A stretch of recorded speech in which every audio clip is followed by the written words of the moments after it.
On the morning of April 28, 2023, the sun climbed over Phoenix, casting a golden hue across the quiet neighborhoods and desert trails. It was the kind of day that felt peaceful, ordinary even, but within 24 hours, that peace would be shattered.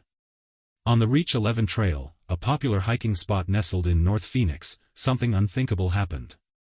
Among the hikers that morning was 29-year-old Lauren Heeke, a woman who had recently moved to the area, drawn by the serenity of the desert landscape. Friends described her as warm and radiant, someone who exuded kindness and lived life with gratitude. Born and raised in Kitsap County, Washington, Lauren had moved to Phoenix for a fresh start, working as an esthetician and embracing her new surroundings with enthusiasm. Every morning, she made time for the little joys, coffee, sunshine, and a walk through the desert trails just outside her apartment. That Friday was no different, or so it seemed. At 8:48 a.m., Lauren made a call to her close friend, River Hubble. It was their daily ritual, sharing what they were grateful for. On this call, Lauren's words were simple: she was thankful to be awake, to have coffee, and to go for a walk. But unknown to her and to River, that conversation would be their last. When Lauren failed to return home and didn't show up to work, alarm bells rang. Calls to her phone went unanswered. Friends grew concerned, then frightened. For more than 24 hours, no one knew where she was. Then came Saturday morning, April 29th. Just after 10 a.m., a woman walking her dog along the Reach 11 trail noticed something unusual near Libby Street.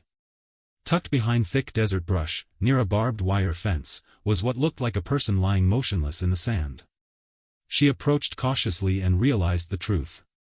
It was a woman's body. Overwhelmed with fear, she called 911.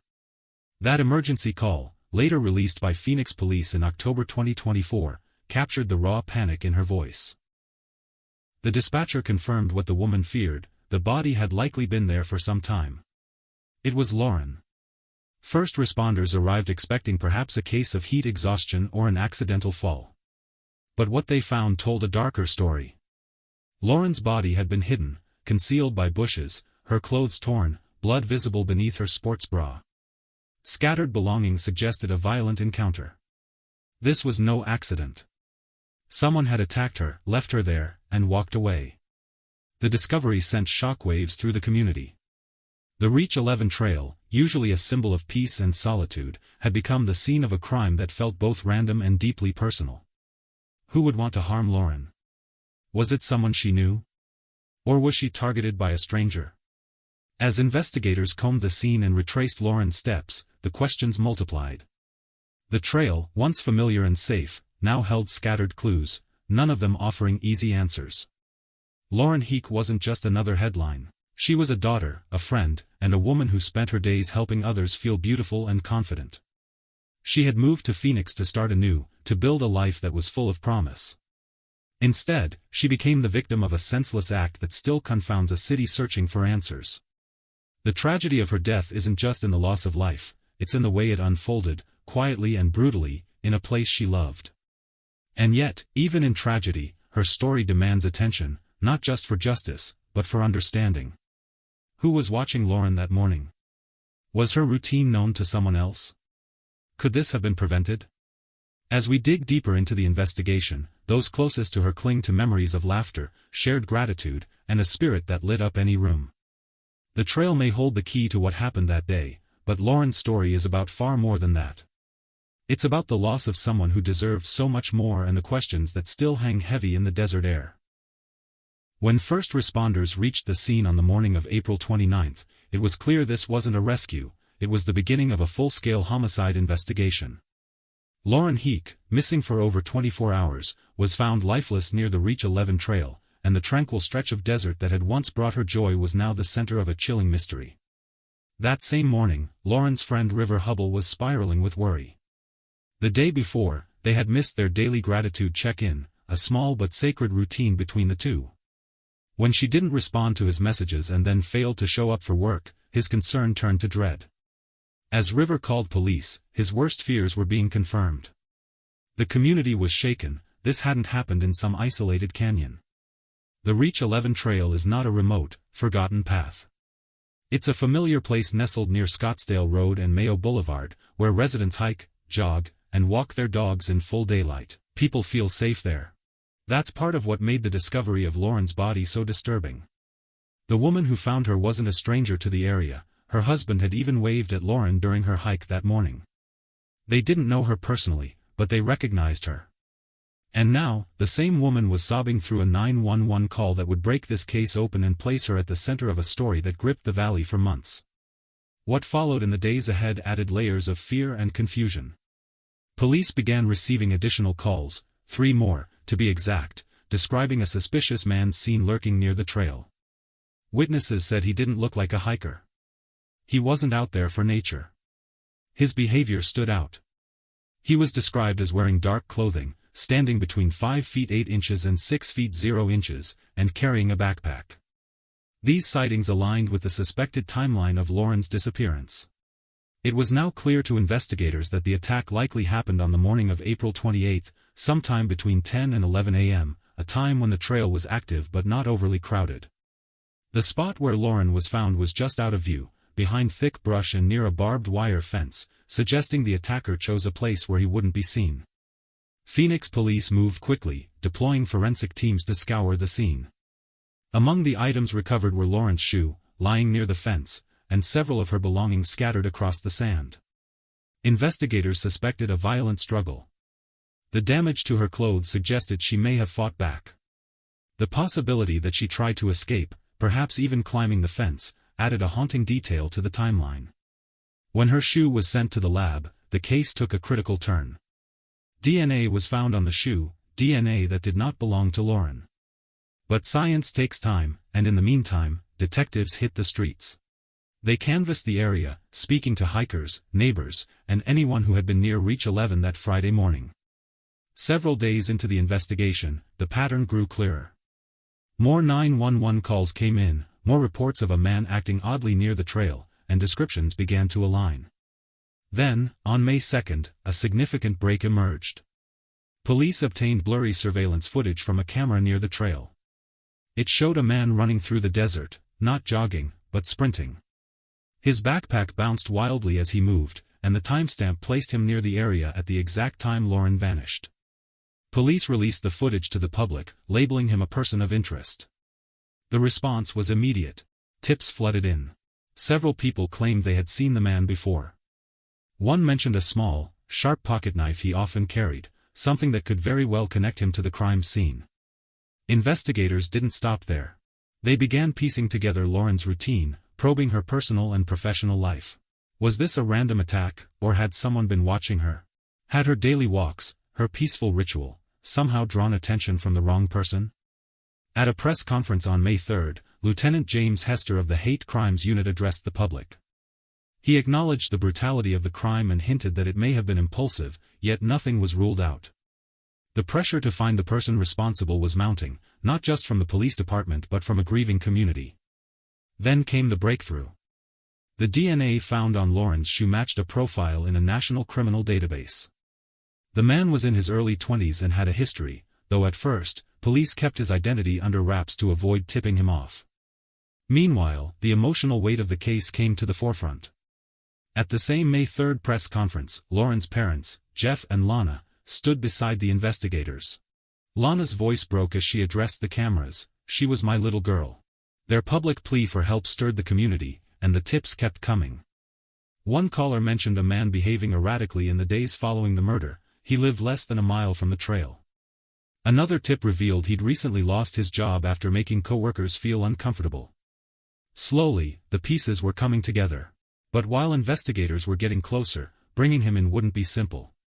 The investigation took a dramatic turn on May 4, when a lead came from an unexpected place, a probation officer supervising a young man who fit the physical description of the person seen in surveillance footage. His name was William Teasley, a 22-year-old with a troubling past. He wasn't a stranger to law enforcement. Teasley had prior convictions for armed robbery and disorderly conduct, crimes he committed as a teenager.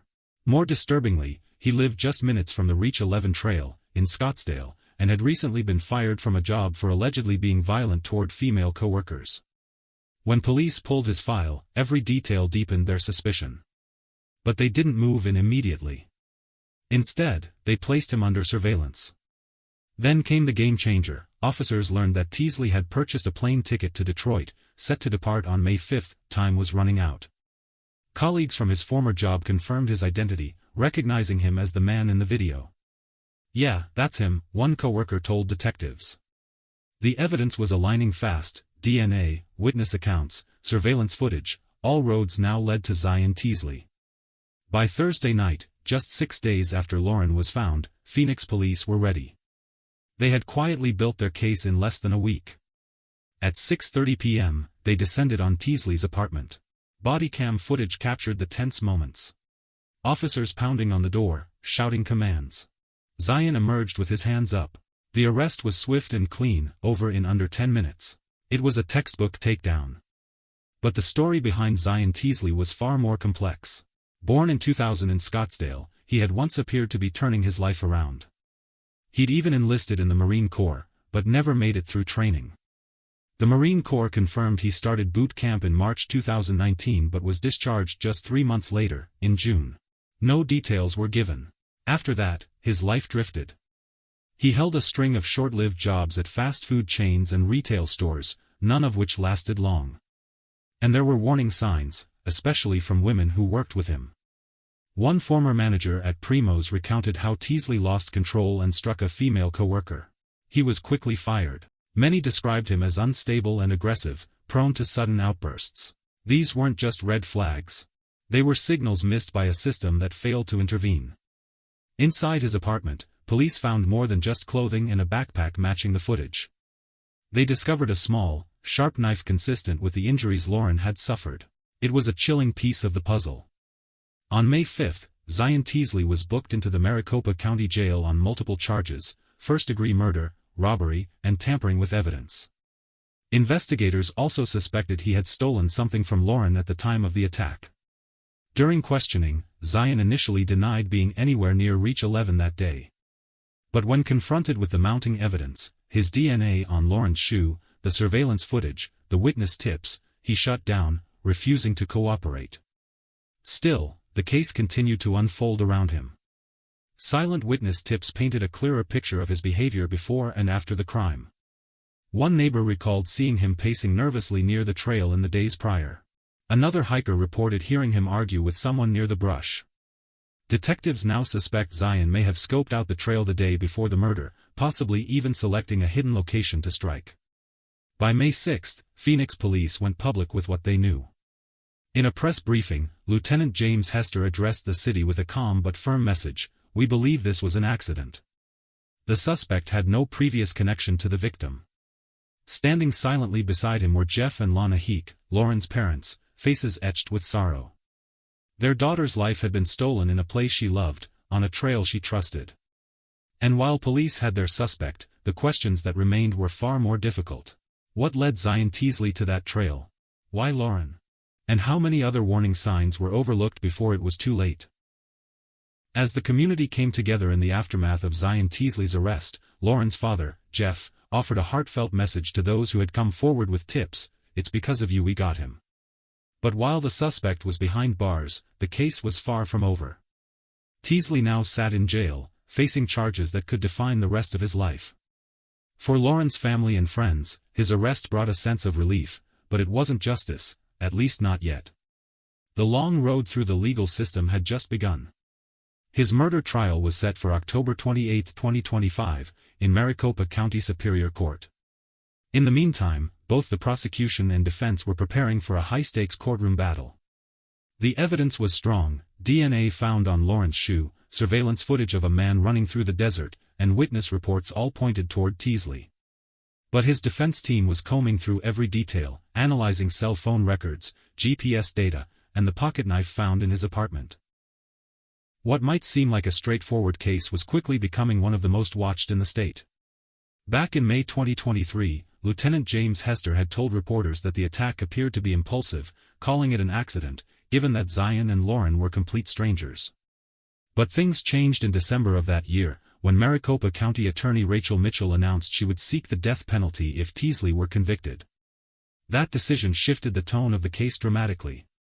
Death penalty trials bring heightened scrutiny, longer timelines, and more intense preparation. Through Arizona Voice for Crime Victims, Lauren's family made their position clear: "We'll be there every step of the way to make sure Lauren gets justice." The path ahead wouldn't be easy, and the charges against Teasley didn't end with Lauren's case.